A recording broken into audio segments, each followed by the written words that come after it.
Agostino Azzani është një bashkëpunëtor edhe i Luca Antonio Gjundës, edhe i Benarit, po edhe i Bernardino Bindonit.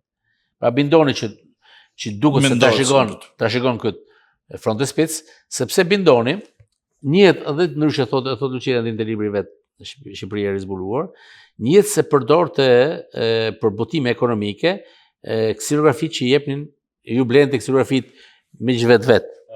Dhe për shembull profeti ato që Luciana din që unë profeti është një ksilografi e Bernardino Benali që ka përdorur vetëm Bernardino Benali në bashkëpunim dy herë me Luca Antonio Gjundën, por që pastaj Benali përmes lidhjes me familjen Bindoni para se vdes ose gjatë asaj periudhe këto ksilografi ban pronë, pra kjo nështë tipografie bëhet pronë e familjes Bindoni.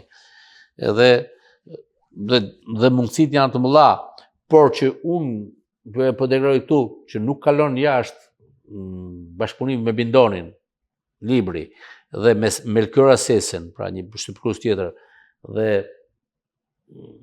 Arrivo Bene, George Arrivo Bene, familja një tipograf Arrivo Bene, sepse ai kishte botuar në atë kohë dhe veprat në gjuhë të huaja, në gjuhën arabe, në gjitha gjuhët e Evropës, ai faktikisht dënohet nga kisha për librat ndaluar dhe futet në listën e librave të ndaluar, por Arrivo Bene, për shembull, mund të jetë një bashkëpunëtor sepse ne kemi një bashkëpunim të Arrivo Benes me Bindonin, po të kësaj periudhe.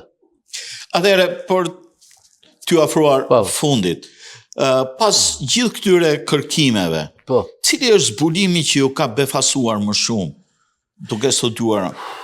Zbulimi që nga befasuar më shumë është, unë mendoj që ajo që ne japim me këto libra më shumë publikut është mundësia për të marrë më lehtë me buzukun dhe për ta studiuar më lehtë buzukun, për ta njohur më mirë atë, dhe e dyta ajo jepet tashmë me një rishkrim të kthjellë, qartë, pastër, ku mund sot kam vërej njerëz thjesht që ju kam lexuar fragmente, thot lexohet lehtësisht.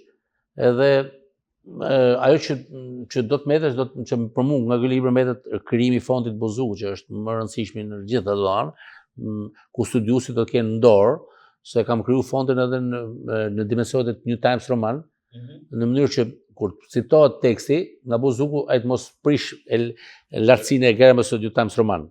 Patjetër fonti për shembull 12 ça.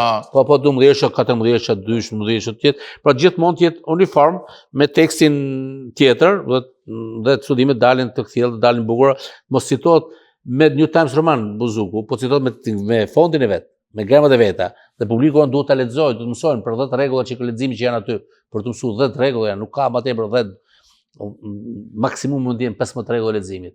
Nuk mund mos më lexu librin e parë të kombit, të vetë, të kulturës ti, edhe mëson gjuhë të huaja, mëson me ka 100 rregulla gjuhë të huaja. A ka ende mistere brenda Buzukut, sipas jush? Natyrës. Të natyrës të shkrimit, që lidhet me tipografinë, që lidhet me përmbajtjen. Ju tha që ty për studiuar nga pikpamja letrare, krahas pikpamja gjysore, ka fushat pafund. Ne mendojmë që të shpejt teksti teksti original që është në Vatikan, nga një grup studiuesish, do studiohet letra përmes analizave laboratorike, se cilësia e letrës dhe kush janë shtypshkruesit që e kanë përdorur atë letër. Do të studiojmë edhe cilësinë e ngjyrës, bojës, garmës. Po. Unë mendoj që do të jem pjesë e këtij projekti, me të thënë drejtën. Jam i ftuar që të jem pjesë e këtij projekti, dhe s'po zbulojmë atë, por do të jem pjesë e këtij projekti, që ta s'paku shumë ashtar, se të shumë që ndodhën të armës e të ngarkush, por unë jam i ftuar të marr pjesë në këtë projekt, për të anët ekspertizë teme, domethënë në lidhje me ato, dhe ne mendojmë që duke zbuluar përmes analizës laboratorike llojin e bojës që përdor për këtë shtypshkrim dhe letrën, ne do të gjejmë pastaj, do të shkojmë shumë afër burimit se kush është tipografi dhe vend botimi dhe shtypshkruesin e saj. Domethënë që kjo do të jetë një arritje e madhe sepse edhe zbulimi i ksilografive është arritje e madhe sepse e zhvendos studimin e Bozugut tashmë duke larguar nga disa hipoteza të cilat ishin jo prodhimtare. Po, edhe ishte të shpjegueshme për kohën, por këtu mbështetet në tekst. Po, mbështetet në tekst dhe në fakte dhe unë mendoj që studimet mi Bozugu, në shoh se këto dy libra jam rrinë këtij qëllimi që studiuesit tashmë të shkojnë të merren ballafaqohen me tekstin, me vetë librin dhe prej aty të nisen në rinërtimin e hipotezave që do të çojnë pastaj në fakte të reja. Po jo përmes hipotezave të mendojmë se çfarë fakte mund të ketë këtu. Por duke pas faktin, ndërtojmë fakte analogjike, kur themi që A-ja është e barabartë me B-n dhe B-ja e barabartë me C-n, ne del që edhe A-ja është e barabartë me C-n. Në këtë mënyrë ne mund ta bëjmë analizën. Pra do të jemi më tepër aristotelik analizë. Jo fluturak, natyrës që t'ia lajmë dëshirave tona, ngacmimeve tona. Unë kam dëgjuar kohë të fundit për shembull analiza që edhe ngulshin kam me të madhe që kanë drejt. Ti ke drejt të japësh mendimin tënd, por problemi gjithkush ka drejt dhe kjo drejt nuk do të mohu askujt.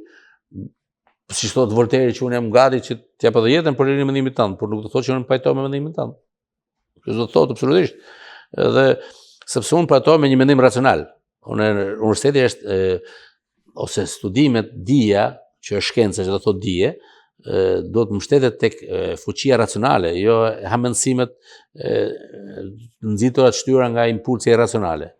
Jo, nga njerë duken edhe më tepër si dëshira për të shprehur më kombëtar, por në pikpamje racionale, e kupton? Ne do të jemi racional, nuk lejohet një njeriu që e marr gjithë jetën me dijen, por aq sa ka mundësi, do të jetë në përputhje pra të bijnë hipoteza racionale, të faktura dhe që edhe pastaj mendimet që mund përmbushën në të ardhmen ato hipotezë ose jo, mendime apo hipoteza, opinione, të cilat duke mbështetur nga një fakt edhe mund zgjerohen. Por ama duke mbështetur në fakt, dhe mund gjenë fakte mbështetëse.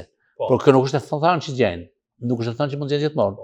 Por ne presim që të ketë fakte mbështetëse. Unë thash për shembull që Bozugu është botuar nga Bindoni, po kjo nuk do të thotë që unë kam 100% sigur, sepse unë kam zbuluar ta 10% të imazhe, por nuk do të thotë po 20% mund të lëkundin krejtësisht opinionin. O del një fakt tjetër në Bibliotekën Vatikane, letër midis Bozugut dhe shtypshkruesit edhe.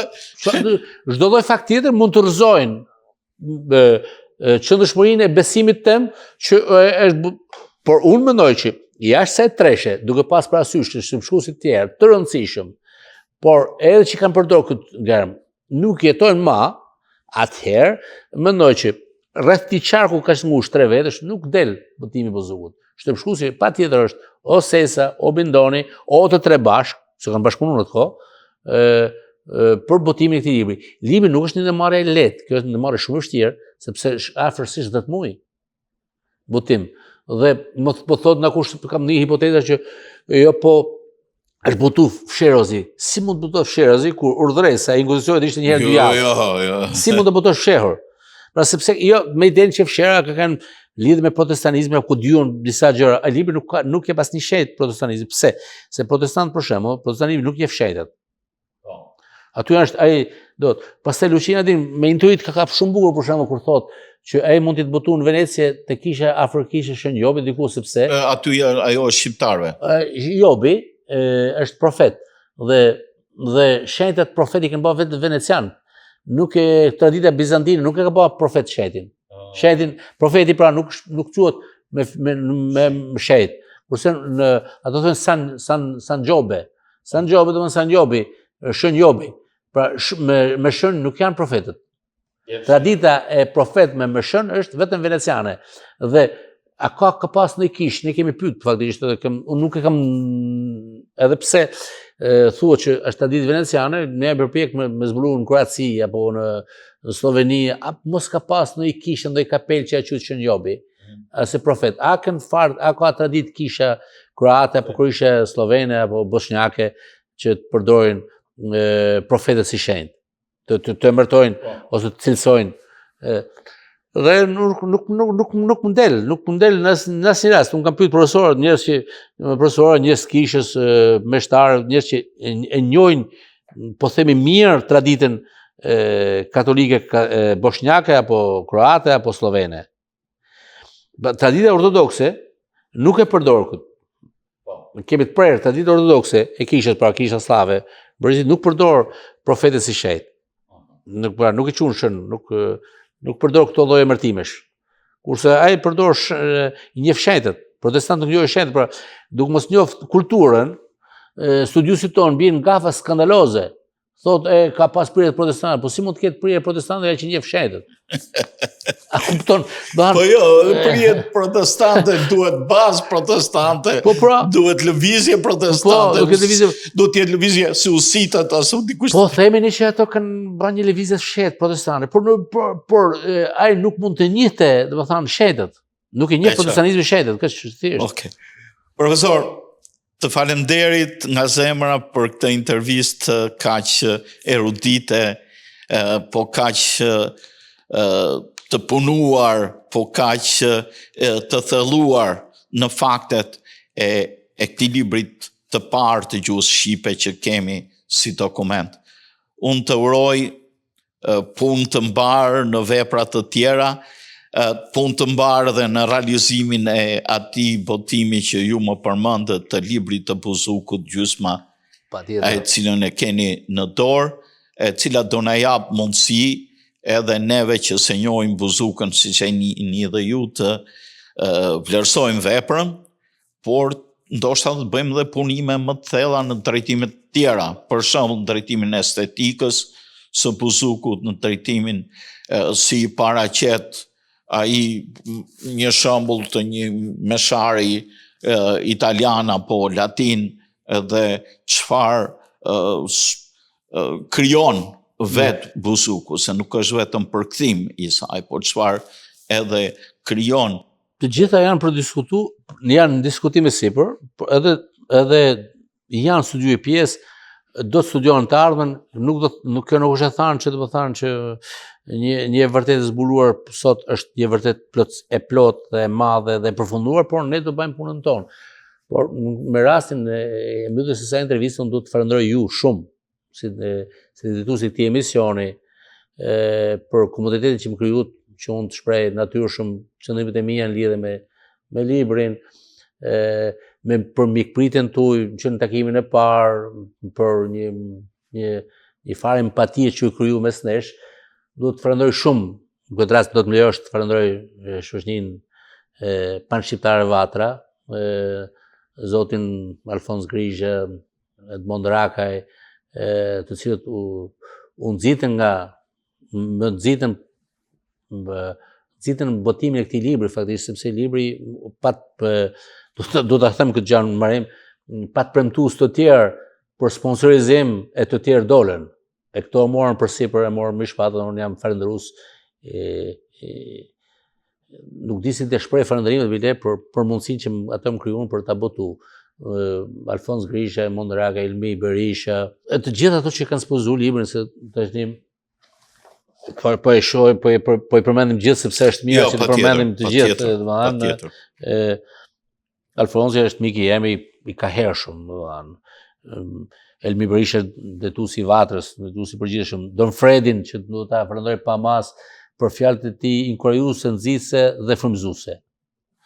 Po ashtu edhe kolekcionohen, dikur kemi pas njohje të kahershme të soteshme në Florida, por unë e falenderoj shumë për atë donacion që edhe për mundësinë që dha këtij libër të dalë dritë me këtë cilësi që ka dalë. Edhe duke falenderuar në fund edhe për mundësi që më dhat, urojmë që të ketë dalë diçka e bukur. Natyrisht që ka dalë diçka e bukur, diçka ata që e duan letërsinë, që e studiojnë letërsinë, që dashurojnë letërsinë, historinë e gjuhës shqipe, kanë në këtë libër një thesar. Tani këtë thesar, të gjithë ju teleshikues mund ta dëgjoni vetë, mund të keni drejt për së drejt, jo vetëm në këtë intervistë, por edhe në analizën që ne do bëjmë me ju në sallën e kishës së Shën Palit, në promovimin e këtij libri, në datën 4 maj, në ora 7 pasdite, ju do keni mirësinë të na dëgjoni dhe të ndjeni vetë punën kolosale që ka bërë profesor Vincenzi, duke u lumtuar gjurmët e qytetërimit shqiptar në librin e parë shqiptar që njihet. Urojmë që të zbulohen të tjerë të mëhershëm, të librin e Gjon Buzukut me sharin e Gjon Buzukut. Edhe njerë, ju falenderoj. Falenderoj jush. Të dashur teleshikues të televizionit të Shqiptarëve të Amerikës, ne këtu i tham fund këtij emisioni për të takuar në emisionet të tjera me të ftuar të tjerë. Mirupafshim.